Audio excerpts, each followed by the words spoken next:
Mr. President, are you putting what you're calling the alt-left and white supremacists on the same moral plane?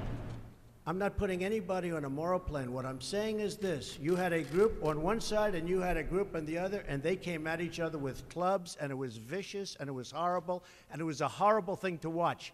But there is another side. There was a group on this side, you can call them the left, or you've just called them the left, that came violently attacking the other group. So you can say what you want, but that's the way it is. On both sides, sir? You said there was hatred, there was violence on both sides. Well, I do think there's blame. Yes, I think there's blame on both sides. You look at both sides. I think there's blame on both sides, and I have no doubt about it, and you don't have any doubt about it either. And if you reported it accurately, you would say. Neo-Nazis started this. They showed up in Charlottesville. They showed up in Charlottesville to protest. Excuse me. They didn't put themselves down as neo, and you had some very bad people in that group. But you also had people that were very fine people on both sides. You had people in that group, excuse me, I saw the same pictures as you did.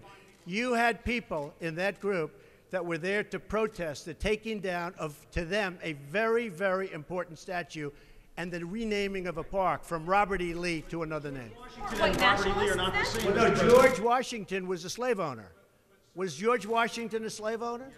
So will George Washington now lose his status? Are we going to take down, excuse me, are we going to take down statues to George Washington? How about Thomas Jefferson? What do you think of Thomas Jefferson? You like him? I do love Okay, Thomas good. Jefferson. Are we going to take down the statue? Because he was a major slave owner. Now we're going to take down his statue. So you know what? It's fine. You're changing history, you're changing culture, and you had people, and I'm not talking about the neo-Nazis and the white nationalists, because they should be condemned totally. But you had many people in that group other than neo-Nazis and white nationalists, okay? And the press has treated them absolutely unfairly. Now, in the other group also, you had some fine people, but you also had troublemakers, and you see them come with the black outfits and with the helmets and with the baseball bats. You had a lot of bad people in the other group too. Treated unfairly, sir. I'm sorry, I just didn't understand what you were saying. You were saying the press has treated white nationalists unfairly? No, I just didn't understand what you were saying. No. There were people in that rally, and I looked the night before.